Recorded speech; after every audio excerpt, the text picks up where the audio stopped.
Senhor nosso Deus, eu quero agora me colocar à sua disposição. Te peço seu favor, Espírito Santo, para que venha me conduzir em tudo aquilo que nós planejamos juntos comunicar à tua igreja. Te peço também por cada coração aqui, que toda distração seja desfeita no nome santo de Jesus. Amém? Bom, meus irmãos, esse mês nós estamos falando sobre a palavra viva. Tem sentido falar na palavra viva? Tem, né? Porque quem é a palavra? João, capítulo 1, versículo 1, diz que Jesus, antes de existir o mundo, já existia e é a palavra, né? E nós, hoje, somos o corpo de Cristo e todos nós estamos vivos. A palavra de Deus precisa, então, estar viva em nós, né? Está sendo produtiva em nós, está sendo praticada por nós. Então, é isso que nós vamos estar falando hoje. Eu vou estar usando muito a minha experiência. Quem é visitante é feliz porque nunca ouviu, mas eu vou estar usando muito de ilustração, de exemplos, aquilo que eu vivi nesse relacionamento quando eu conheci Jesus, quando eu conheci a palavra viva. Amém?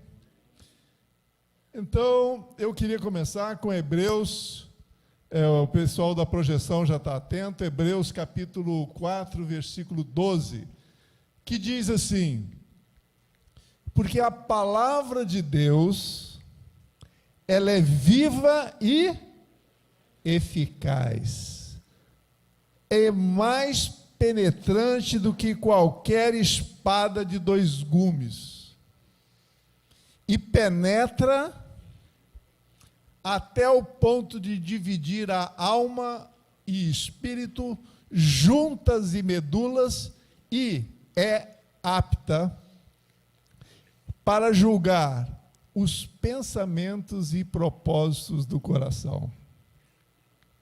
Essa é a palavra de Deus. Então, o primeiro exemplo que eu queria dar dessa palavra viva é a salvação. Na realidade, eu creio que não existe maior milagre na terra do que a salvação de uma pessoa.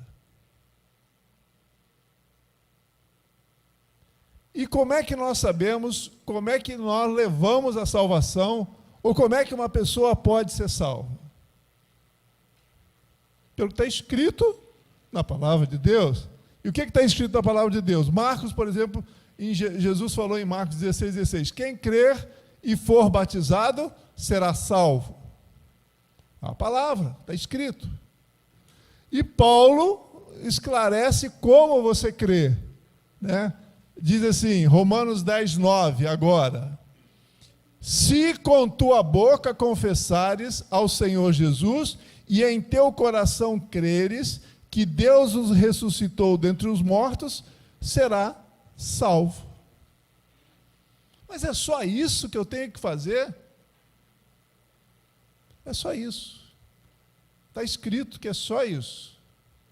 Porém, nós temos milhares de religiões que têm um caminho muito diferente para a salvação.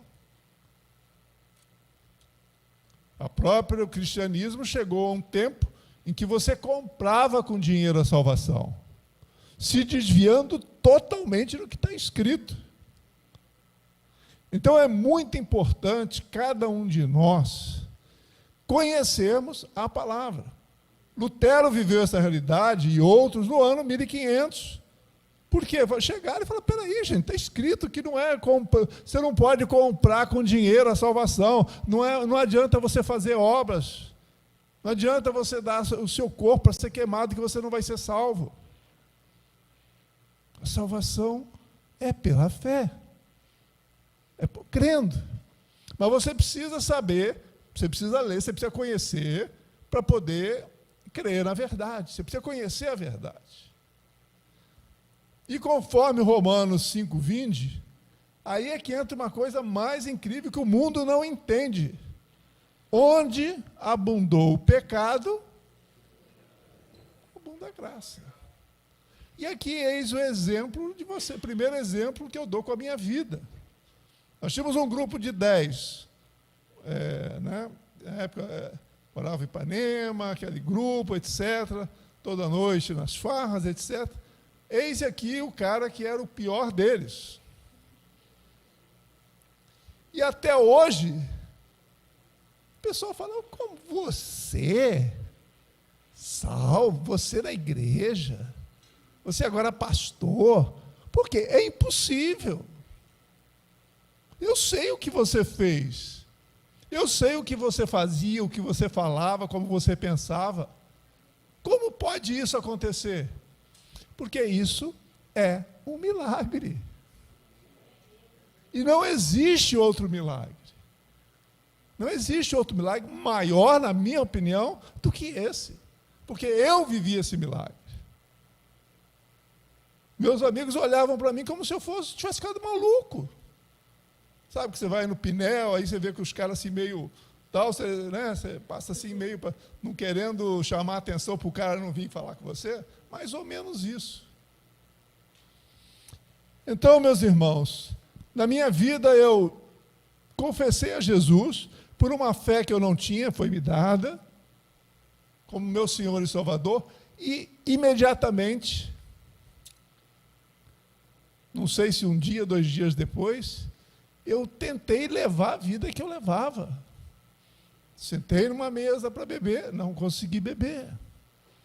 Cheguei na praia, senti o cheiro da maconha, deu ânsia de vômito.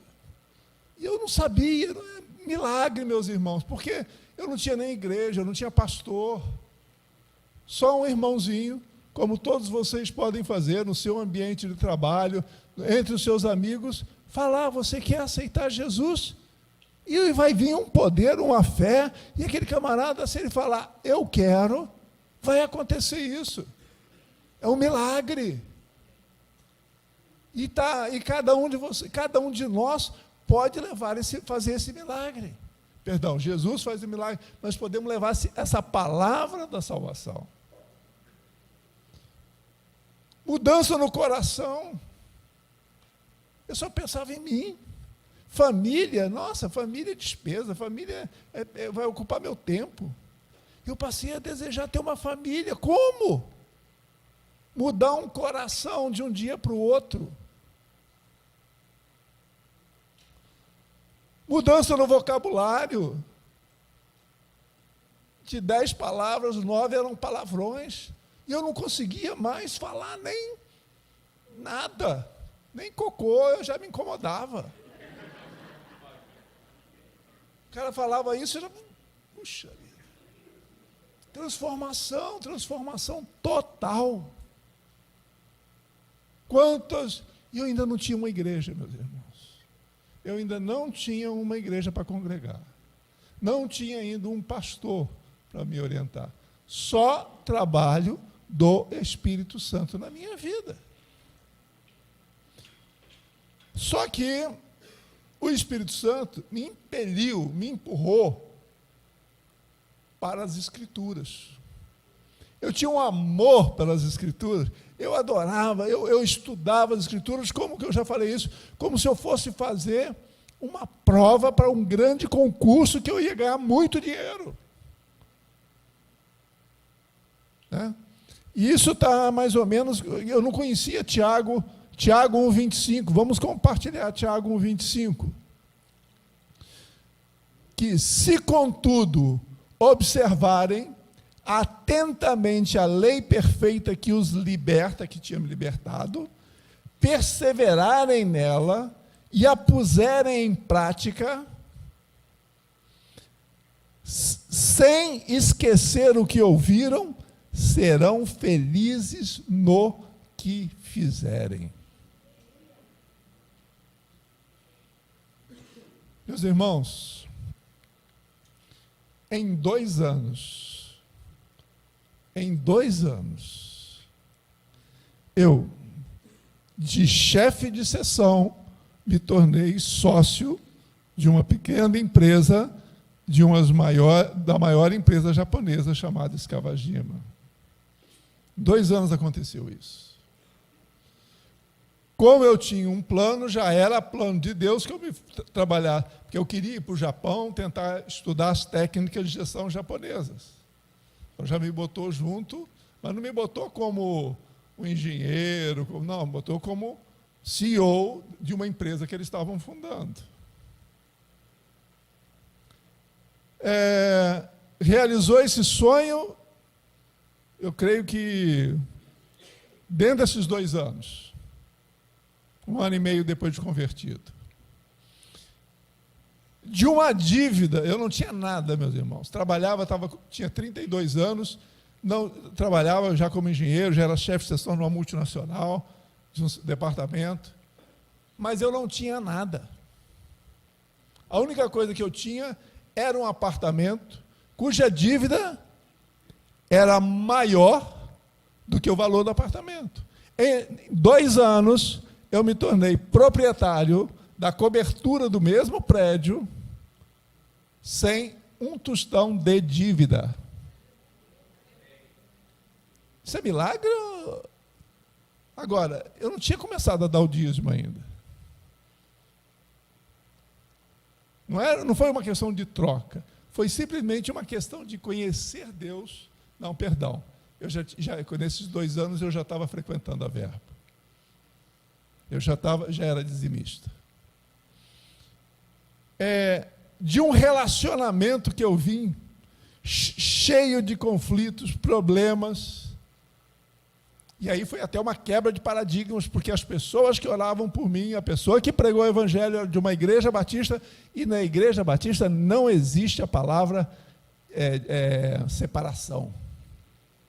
Mas eu não era casado formalmente, morava com uma moça, uma senhora.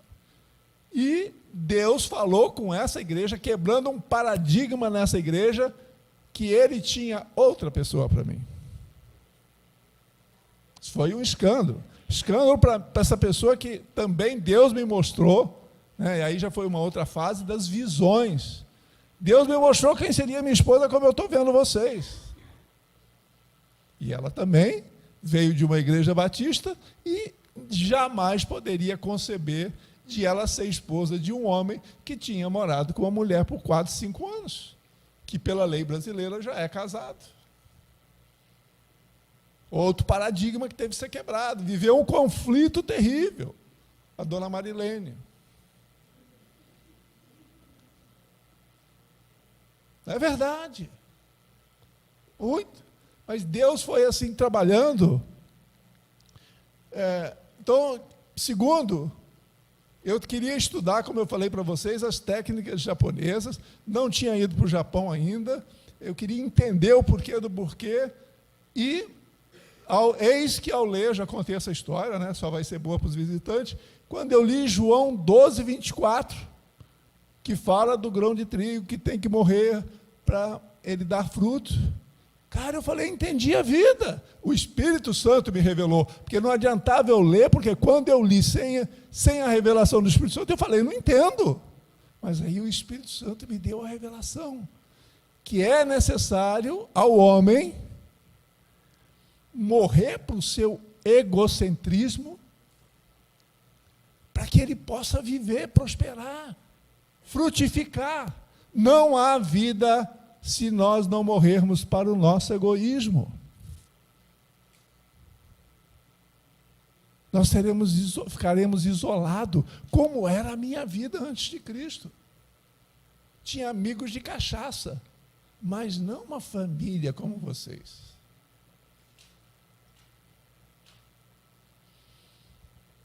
Então, meus irmãos, e como eu sei que era o Espírito Santo, porque às vezes eu dava testemunho e eu falava assim, eu não sei se era um anjo que falava comigo, eu não sei se era... Aí depois, eu preparando a palavra hoje, eu falei, não, é o Espírito Santo. Por que é o Espírito Santo? Porque é isso que Joel falou e que em Atos foi escrito, que diz, Atos 2, 16, 18.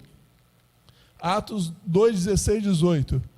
O que vocês estão vendo foi predito há tempos pelo profeta Joel: nos últimos dias, disse Deus, derramarei meu espírito sobre todo tipo de pessoa. Seus filhos, suas filhas profetizarão, jovens terão visões e os velhos terão sonhos. Na época eu tinha 32 anos, era meio jovem ainda, né? Então Deus me deu as visões. Naqueles dias derramarei meu espírito até mesmo sobre os servos e servas, e eles profetizarão. Simplesmente foi repetido o que Joel falou. E como Jesus também tinha avisado já em João 16, 7 e 13, é necessário que eu vá para que eu vos envie o Espírito Santo, que vai lhes ensinar todas as coisas. Então é muito importante a fome pela palavra, mas, claro, andando na revelação do Santo Espírito. Porque é Ele que ensina. É Ele que lhe ensina. E isso é um trabalho seu, a palavra e o Espírito. Ah, mas então eu não posso ler livro, eu não posso fazer curso. Claro que você pode. Mas isso não substitui o seu tempo com Deus, de meditação nas Escrituras, na palavra, né? E a revelação que o Espírito Santo te dá. Eu posso estar falando com você uma coisa aqui, e o Espírito Santo está revelando muito mais para você aí sentado, porque você vai estar, ele vai estar levando você a coisas particulares da sua vida que eu não conheço, mas ele conhece. Então, voltando a Hebreus 4.12, que diz: porque a palavra de Deus é viva e eficaz, mais penetrante de qualquer espada de dois gumes, e penetra até o ponto de dividir a alma e espírito, juntas e medulas, e é apta para julgar os pensamentos e propósitos do coração. E aí, então, nós vamos para Timóteo, para poder esmiuçar um pouco esse final. 2 Timóteo 3, 16, 17, que revela com detalhes qual é o propósito da palavra de Deus.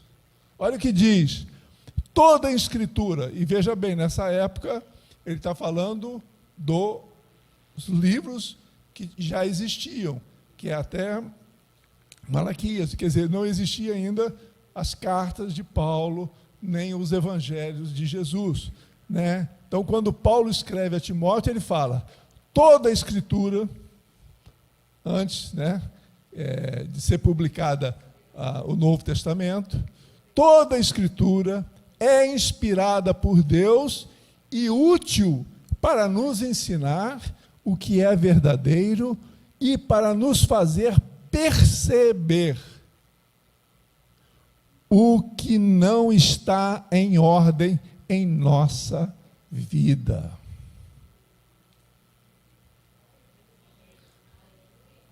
Ela nos corrige quando erramos e nos ensina a fazer o que é certo. Deus a usa, está escrito, meu irmão, Deus a usa para preparar e capacitar o seu povo para toda boa obra. Então, meus irmãos, a palavra revelada pelo Espírito, ela é eficaz, né, para nos orientar em todas as nossas responsabilidades aqui na terra, seja como filho, seja como pai, seja como dono de um negócio, seja como um político, seja como um economista, né, como um governante. A palavra de Deus é que nos capacita para nós atuarmos na esfera que Deus nos deu, ou nos dá, né, transformando aquele ambiente, estabelecendo ali o reino de Deus, o padrão de Deus, a cultura de Deus. Mas precisamos ser capacitados. E nós somos capacitados através de o quê? Do aprendizado com a palavra. Como aplicar, onde aplicar, por que aplicar. Qual o resultado esperado. A palavra, meus irmãos, é algo maravilhoso. tem um propósito maravilhoso, a palavra é Jesus. Conhecer a palavra é conhecer Jesus. E a vida eterna é essa, conhecer a Deus e a Jesus.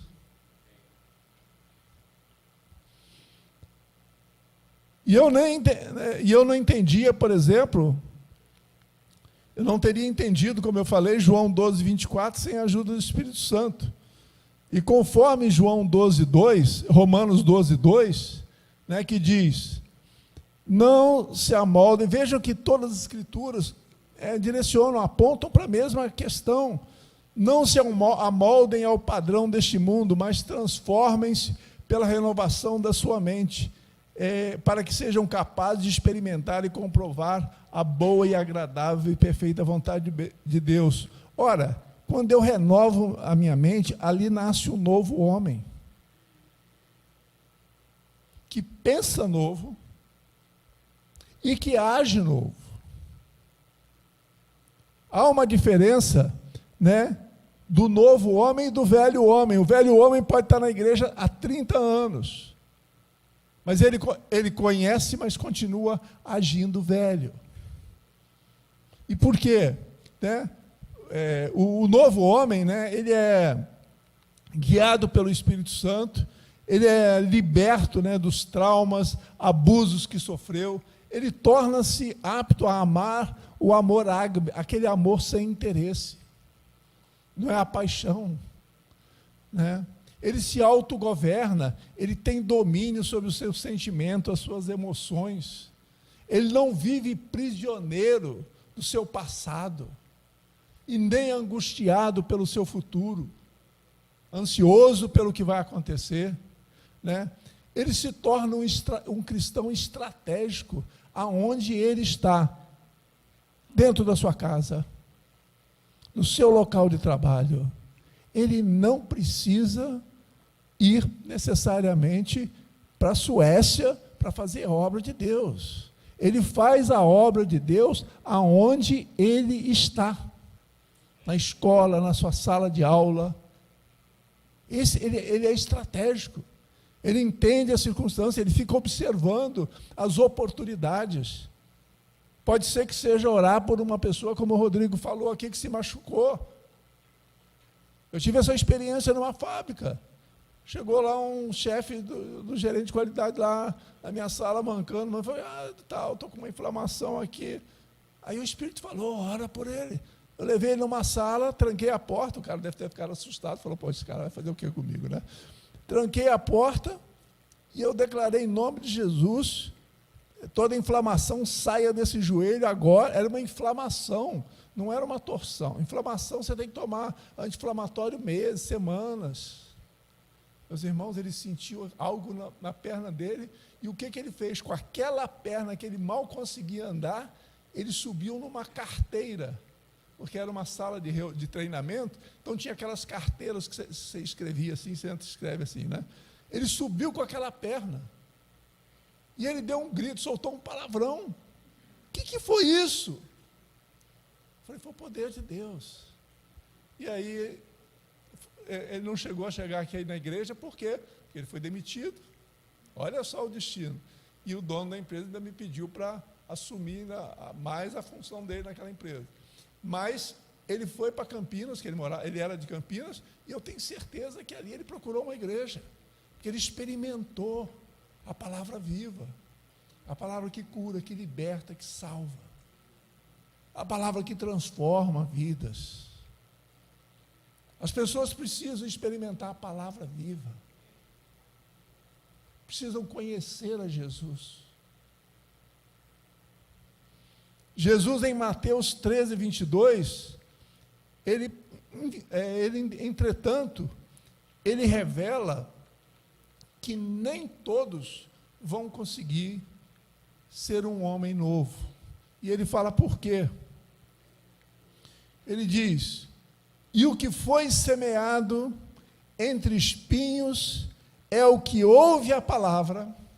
Ouve não é escutar, é aquele que mergulhou, se interessou, se alegrou, ouve a palavra, mas os cuidados desse mundo e a sedução das riquezas sufocam a palavra e ela fica infrutífera.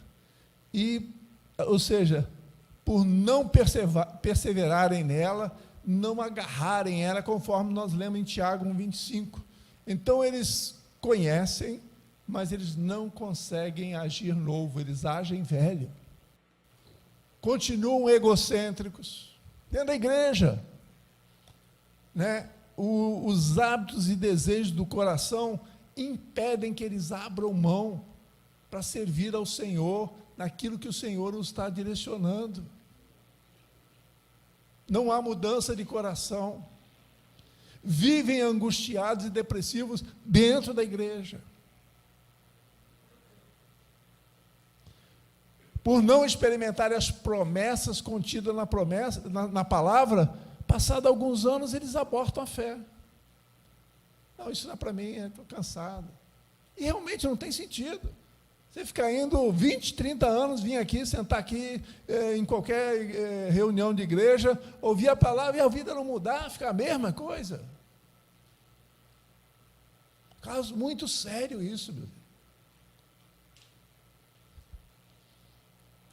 E conforme e Deus já falava isso em Deuteronômio, lá alertou em Deuteronômio 5:29, quando ele disse: quem dera significa um desejo de Deus inalcançável.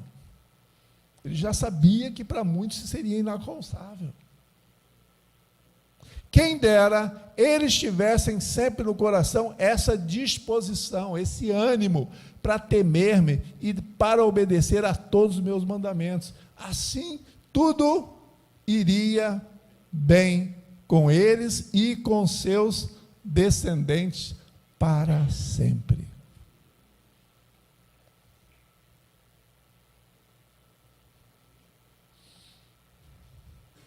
Conclusão.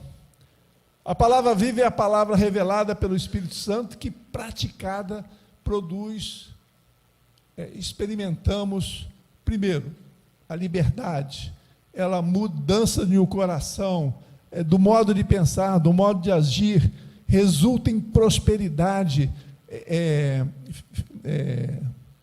prosperidade física, prosperidade emocional, prosperidade material, né?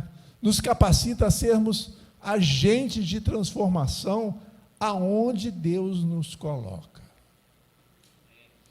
Essa é a conclusão da primeira parte que eu queria colocar para vocês.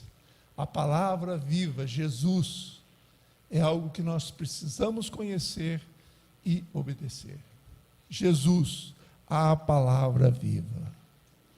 Temos que agarrá-la, porque diante de vocês está um milagre de alguém que fez isso.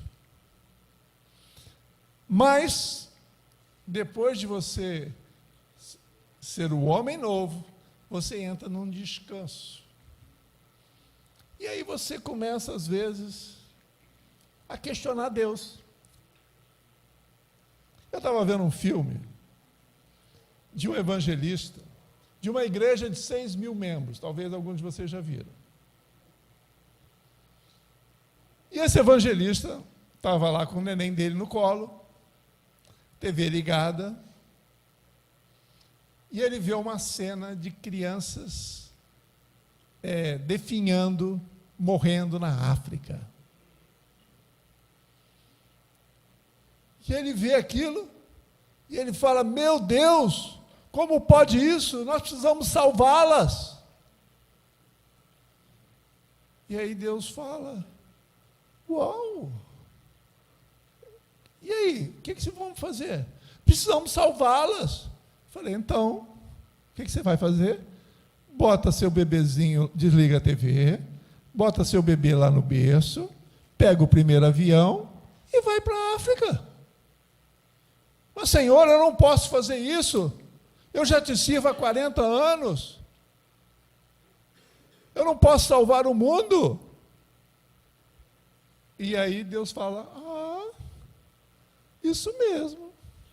Exatamente. E aí Deus fala: essas criancinhas já são minhas. Aí o cara ficou maravilhado. E aí é o que o Denis Peacock, na nossa última aula do segundo ano, fala.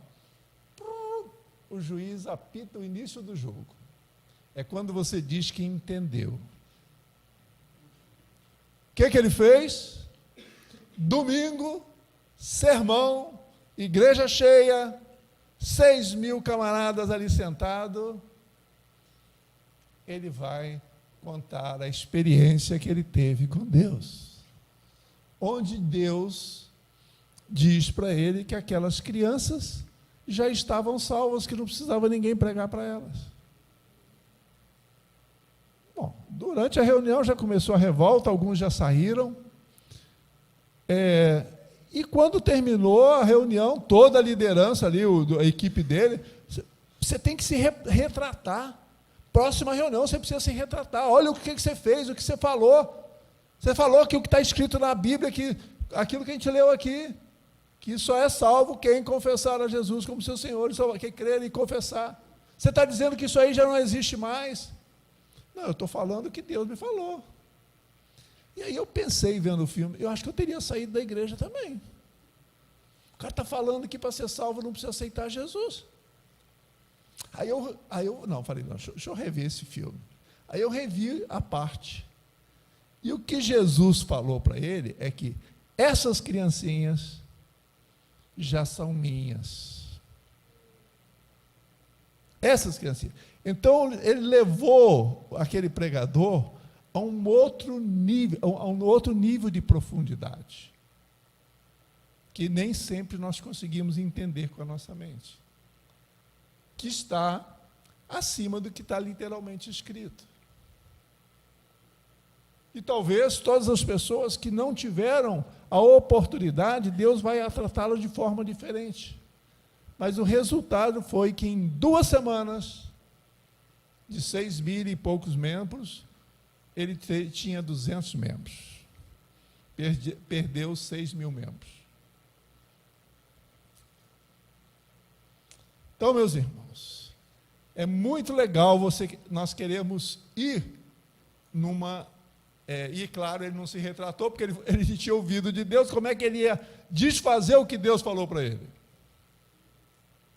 Eu vivi uma situação muito parecida. Aqui numa reunião, começamos a questionar, a gente não entende, conforme Deus é soberano, Deus é bom, Deus está no controle de tudo, como é que Ele permite uma criancinha, a mesma coisa ali, está lá no hospital, com câncer terminal, sofrendo. Como é que nós não entendemos isso, Deus? E aí Deus falou comigo, eu estava angustiado com aquilo, já há alguns dias, indo trabalhar, voltando, pensando naquilo. E aí Deus fala comigo. Eu não estou no controle de todas as coisas, eu governo sobre todas as coisas através das minhas leis, princípios e valores. E eu, uau, que legal! Mas eu não tinha entendido tudo. Eu não tinha vasculhado na Bíblia que não existia nenhuma escritura que falasse que Deus está no controle. Eu não tinha confrontado com o princípio de tudo que plantar, o homem vai colher. Eu não tinha feito essa reflexão, eu não estava preparado para ir para um púlpito e falar isso. Aí sou convidado para pregar lá em Fortaleza. O que aconteceu? Graças a Deus não era Igreja Verbo ainda, era só um projeto.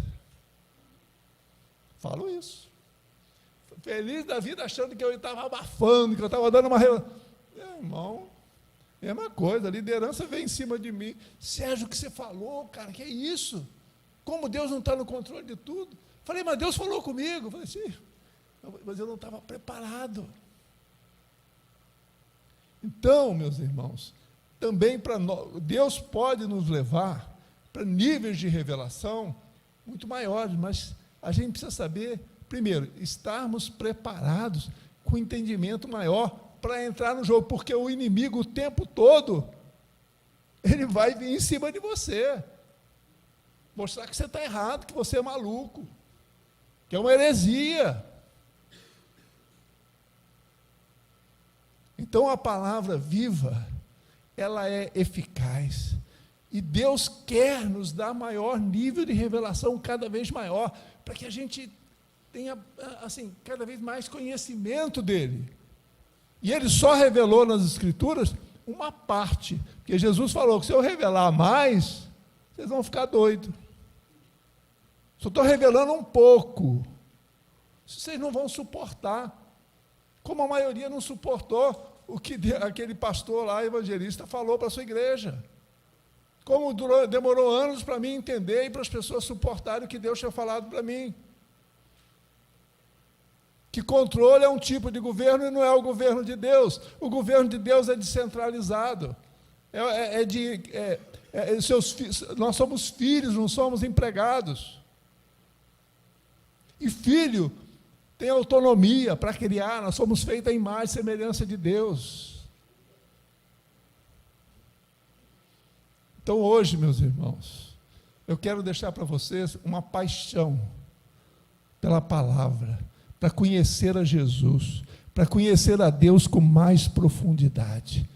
Mas também eu quero pedir, e nós vamos orar ao Espírito Santo que nos dê sabedoria, para quando nós irmos em águas mais profundas, nós precisamos também ter sabedoria de como lidar com as revelações. Porque senão a gente cria confusão, em vez de agregar valor ao corpo. É só paciência. Deus vai estar trabalhando. Mas nós temos aqui um computadorzinho que é fraco comparado com, o computador do nosso Deus. Amém? Então eu vou orar. Meus irmãos, muito obrigado por me ouvirem. Meu Deus, obrigado por falar conosco.